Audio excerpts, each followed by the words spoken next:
So I just started reviewing this yesterday, so I'm checking my best. No, obviously I know it. I wrote it a long time ago. It's just all right. So this is controlling distance class. So this is how you control your range distance with opponents. Different ways to do it. Advantages, disadvantages, certain movements.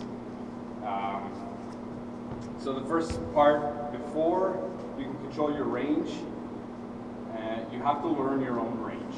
So it's good that we have a long sword today and work with that.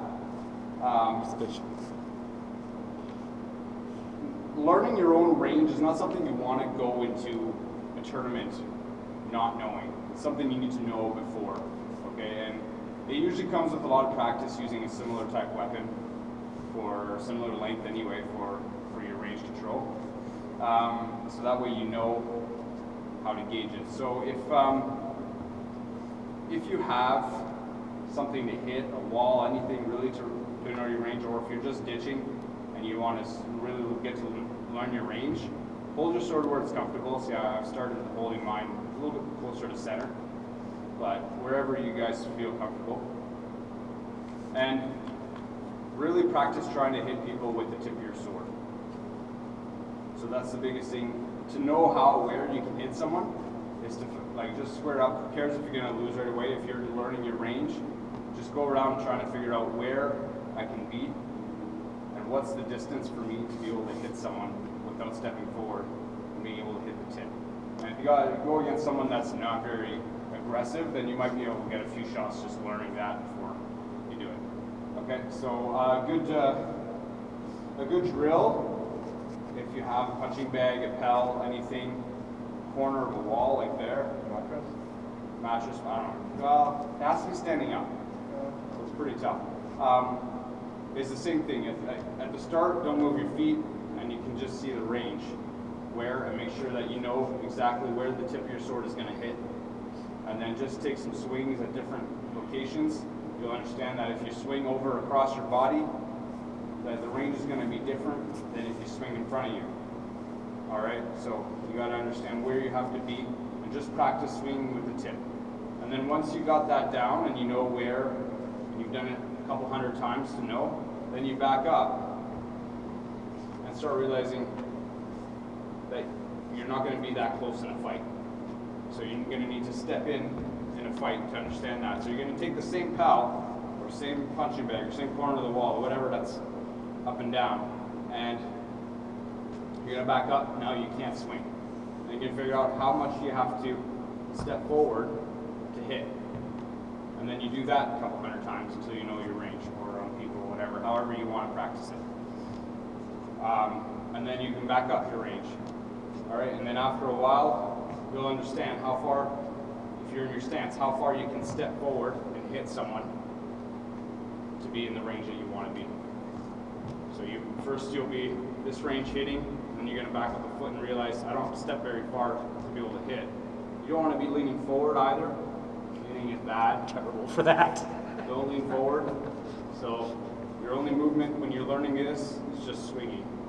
Swinging. It's also good practice just to swing, make sure you don't block your elbow, things like that, right? So, and then after a while, you'll be far enough to realize that you can do the step forward, which is about 2 feet, and be able to hit something. So you get to learn your range. That's the most important thing about your fighting, is to know what range you can hit someone at. Because if you are too close to someone, they can hit you before you swing, or you're not ready, or you're too far, you're just going to be whiffing all the time and missing. And we'll talk about the disadvantages to missing later on. So the next part is analyzing your opponent's range. Okay? So a lot of people are going to have very similar ranges if you're going to see short swords. The big thing about your opponent's range that you guys gotta, when you look at other people's ranges, is how tall they are.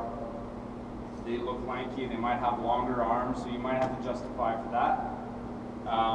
But if they're using a short sword and they're average height, then chances are it'll be a very similar range to you. So if you know your range, you'll know theirs. But you got to keep track if someone's using a long sword like you are, Lee, that they all of a sudden have a lot more range, and you have to be better at closing in.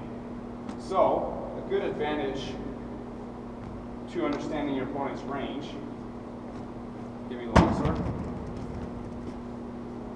So, Corey here, is now against someone longer. So, I'm not sure if this is his regular stance. Is that your regular stance? Okay.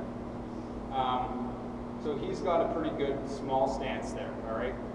You'll understand that some people will stand pretty far apart. It's nice and sturdy. I don't have anything wrong against this. But when you're against a longsword, you want to shorten your stance for the same reason as you can widen your stance if you're in longsword if you want. But the reason I'll show you that now with the short is I can have a wider stance here because I understand that he's got a similar range to me. So I can be a bit more sturdy. All right, and I can still get in on him and I feel safe at a distance. I can step in and hit him. If he had a longsword, I could be at this range, and that's, say, out of my range. I can't, he's going to block it. And if he had a longsword, he'd be in his range. So, to be able to control that better, you just adjust your stance. So when he swings at you, you're not as close to him. So we'll see. So this is a typical stance. It's not too wide, it's not too small. And we'll see, we'll go like this, okay? Typical stance. Okay, so we're here. Obviously you're not normally this close, but this is just to say range. This is where we can hit each other, okay? Now, if I back up, and he wants to hit me in the body, he has to dig, all right?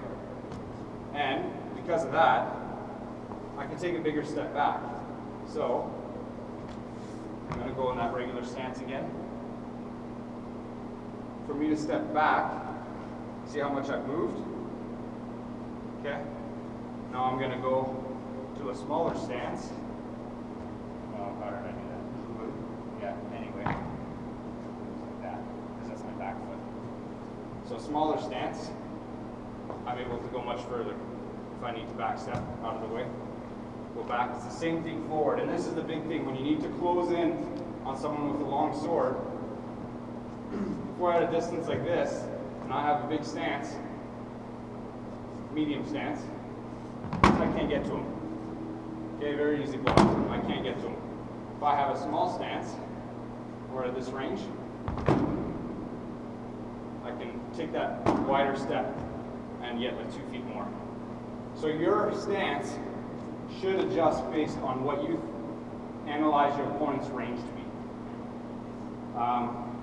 So that's my best way to see if you fight a longsword or pole arm, things like that. When I fight a pole arm, you'll notice I'm not going to be like this because I need to freaking close on that pole arm. And it's not going to happen even that. So if you guys are fighting poles, great weapons, longswords. And for longswords, it's kind of vice versa because you have that range and have a smaller stance, you can move back further. And you're going to want to move back further because you want to keep your range. You want to stay out of their range. Okay, so that's analyzing your opponent's range. This isn't something you guys can practice very much. Analyzing is just kind of looking. You can't practice it at home, and you can't just go into a tournament saying, okay, I know this guy's range. Unless you fought him like 100 times, then you might know. It's like something you just need to stay conscious of. What's that? Sounds like something you need to just stay conscious of. That's right, yeah. So it's just practice analyzing different people's ranges and how your stance is going to work on theirs. And how quickly you can close or how quickly you can get out of closing distance for them. Typically, if you saw someone with a wide stance, would it be generally a good idea to close yours and get ready to lunge on them? Well, it depends on their range. Someone with a wide stance will likely not move away as quickly. Right. So they're going to be nice and sturdy, and it's good. It's good for shots. Usually, you can get shots nice and clean. Right. When you're in a stance, but they won't move around as much. So yeah, if you see them kind of moving, then they're likely not moving very much. Right. And if you can get into, if they're not comfortable getting in close and you can get real close, then good. Okay. You have a long sword, so if you see someone with a long stance, you're not closing at all. You're just going to be swiping. Just swipe, because if they want to come after you, they can either do this. This is their fastest step, or if you see them take a big step forward, then it's easier to read, and that gives you time to get out of the way. Right. So yeah, as a longsword fighter, you're going to be wanting to get out of range more than you're going to want to close. Okay. As a short sword fighter, you're going to want to learn to close better. Okay. Especially against bull-arms and stuff like that.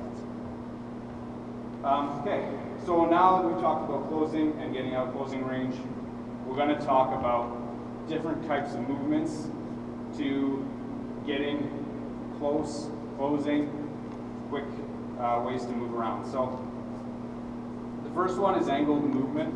I usually just call it 45 degrees lateral movement, because you can, when you move 45 degrees facing you guys, you can change angles and you still step forward towards someone,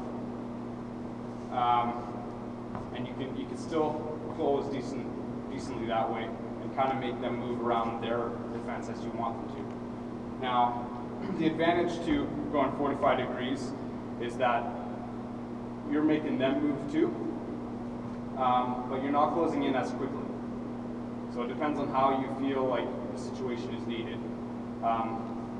But a 45 degree or angle movement, depending on how you want, but angle movement is usually the more effective way, because they're likely going to be moving as you move. So if you move in a way that's not straight to them, then they have to adjust accordingly. And they're never going to know the exact angle that you guys close in. So they're never going to get to the exact same situation as you just were.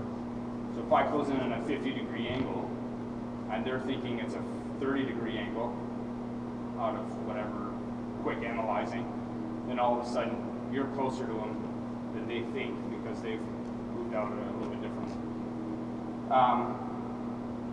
And the big thing about angles, when you're moving an angle, is to open up. Someone has a shield.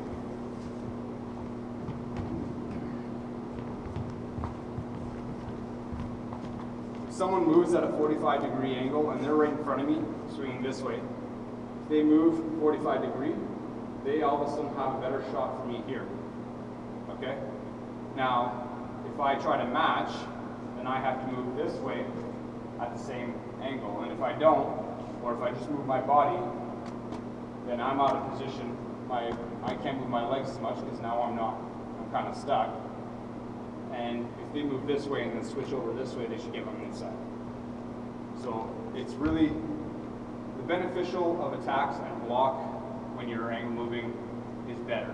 That's why a lot more, you hear about lateral movement more and more these days. That's because it's not as straightforward as moving straight back. And it's the same thing if you're on the defense. If you're trying to back up, if you back up at an angle, you can get out of their range almost the same way, and then you can swipe. And because things open up, then you can still back up out of range at an angle, and everything will kind of open up. Does that make sense to you guys? Sort of. My words aren't the best in this explanation. It's easier to show it, but how much you can do. Okay, the next. Okay, sorry. I'll go back to the angle movement. The way people react is really good too. So if you ever do have to fight someone one-on-one and you're not sure how they're going to react, angle moving laterally, is going to show how they move. If they just kind of adjust this way to match you, then you understand that they're not moving and you're kind of controlling the way they're moving. So you're going to see how people react. And that's why you see, if you watch a lot of the top fighters, they're going to be moving around.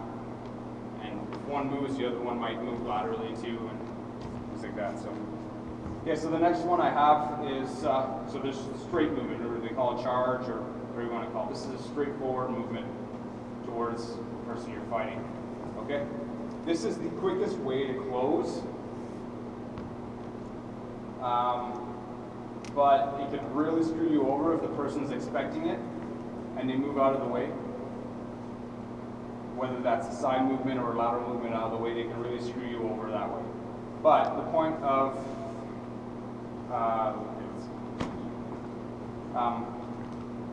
of moving forward is if you see an opening, that might come up. So if you, I don't know, say you go here and say he moves like that, and then you don't want to move laterally to get out of it because you might not be able to reach that. You can close much quicker and come in.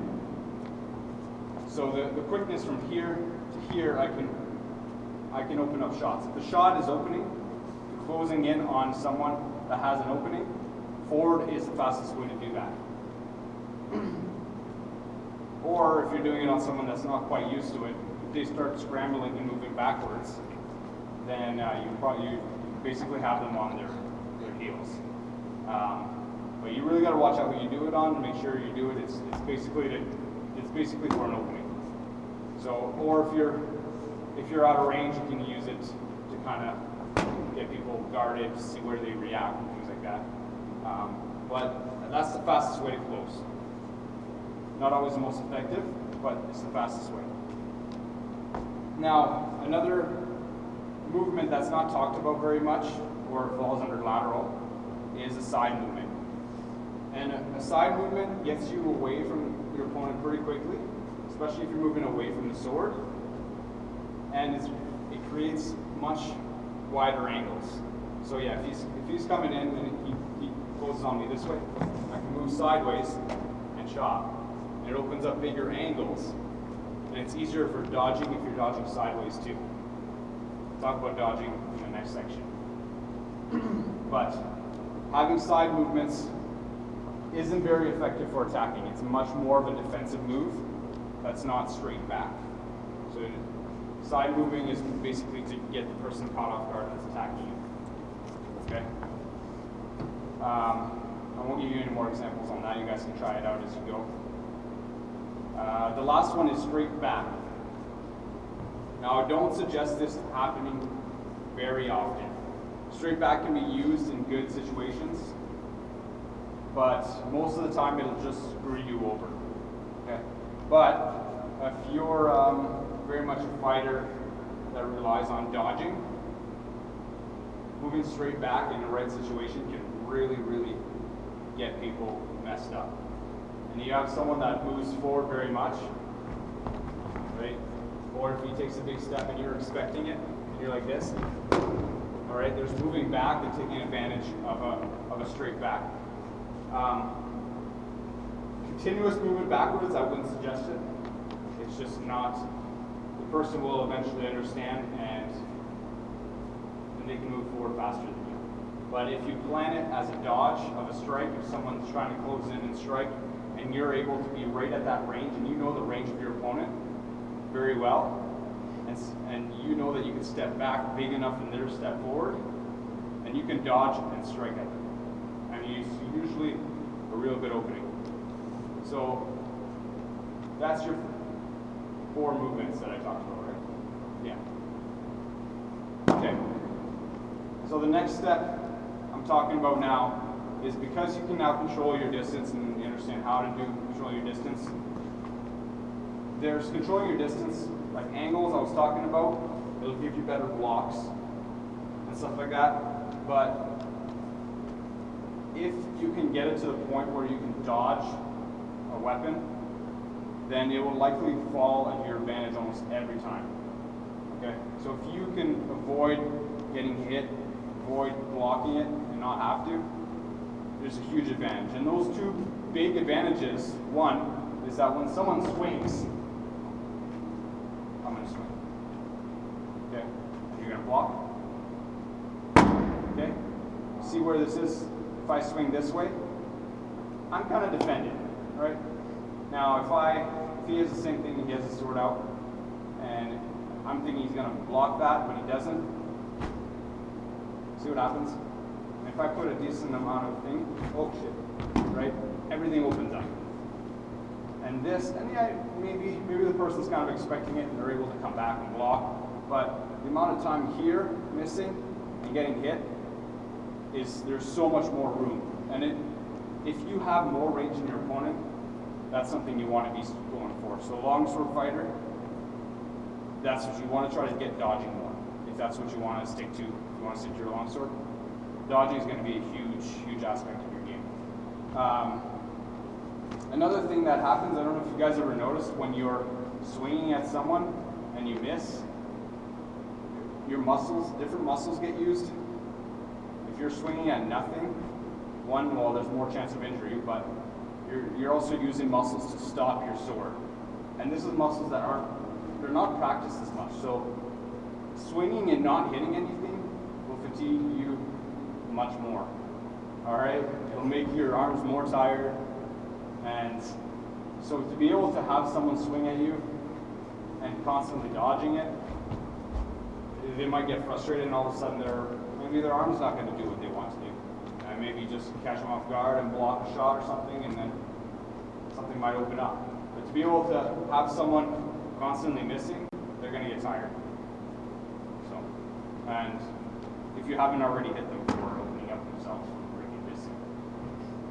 So, dodging, if you can get good at dodging in your style of fighting, on top of blocking, if they know that you can block, and they're going to go and you tend to block, and all of a sudden you dodge, everything's going to open up. So dodging in fighting is going to be a huge aspect to you if you can really get it down.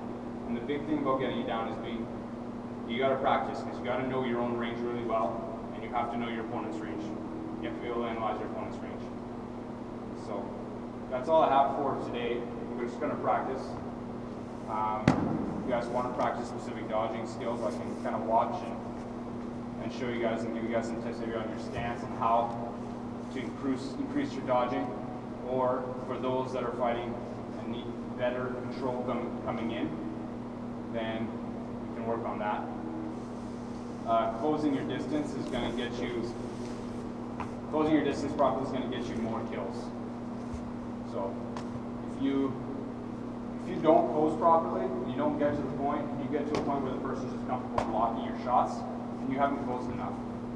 All right? But if you close a little bit further, and all of a sudden you're close enough to get those shots and their blocks aren't quite good, then you got to understand that that's where you want to close. All right? Any questions? No? All right, cool. That's fine.